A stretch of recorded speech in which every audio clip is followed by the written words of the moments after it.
My name is Stephanie Ross. I am enrolled in doctoral writing and inquiry and into research at Aspen University. This presentation will consider research strategies in a dissertation by S.E. Ambrose titled Phonological Awareness Development of Preschool Children with Cochlear Implants and was published in 2009. The main objective of this dissertation is to determine if hearing intervention in the form of cochlear implants in very young children offers an opportunity for age appropriate phonological mindfulness throughout their preschool years. The study also considers the impact of cochlear implants on speech, receptive vocabulary, understanding words in print, and how each influences phonological aptitudes.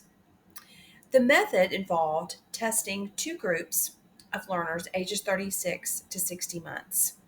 24 children were cochlear implant recipients and 26 were hearing peers.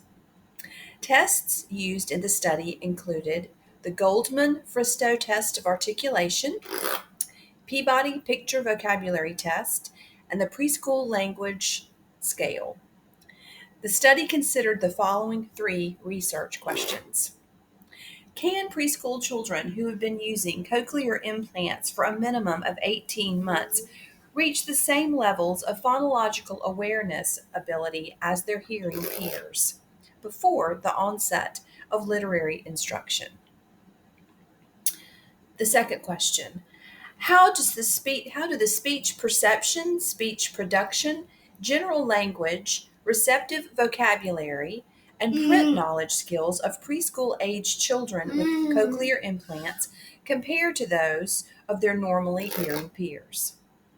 How do these skills individually relate to phonological awareness for the cochlear implant group as opposed to the hearing group? Third question, which variables account uniquely for a significant amount of variance in the phonological awareness abilities of preschool children with cochlear implants? Are these the same variables that account uniquely for significant variance in the phonological awareness abilities of their peers with normal hearing? Variables Ambrose considered during the study include age of implantation, frequency of cochlear implant use, the child's phonological awareness in hearing ear prior to implantation, if applicable, and the child's primary form of communication. The conclusion stated that children who have been implanted for at least 18 months prior to entering preschool can reach sensible goals in age-appropriate oral language and literary skills during early school years. Was this study an example of qualitative or quantitative research? To quote our text, the strength of qualitative research is the rich description and understanding of individuals and groups of individuals within a common identity. Ambrose clearly used qualitative research as the basis for the study. New ways to look at an existing subgroup and offer a fresh perspective on their current plight is evident throughout, and a strong example of how qualitative research is most effectively utilized. I chose this dissertation because of my personal experience with cochlear implants. My daughter received her implant at the age of 6. We have had more challenges than most due to her additional diagnosis of Down syndrome, but have been pleased overall. Ambrose brings something vitally important to the table in this study: passion and deep interest in the subject.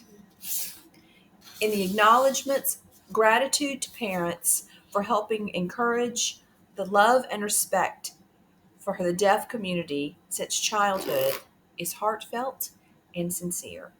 The study demonstrates why we conduct research and how it should be fueled by a desire to impact society and cultivate change. During the video, my daughter has been seated next to me, and some of the quirky little noises that might have come through were her way of communication.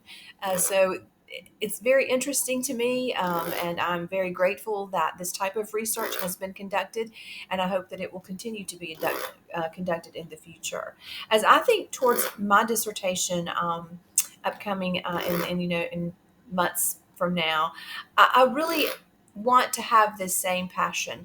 It's really inspired me to read this dissertation that written by Ambrose to help me remember the importance of having that great focus and something that I feel very strongly about.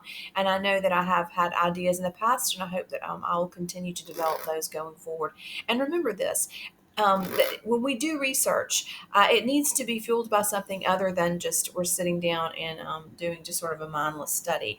I think in order to get through, we're going to have a real motivation, a lot of passion.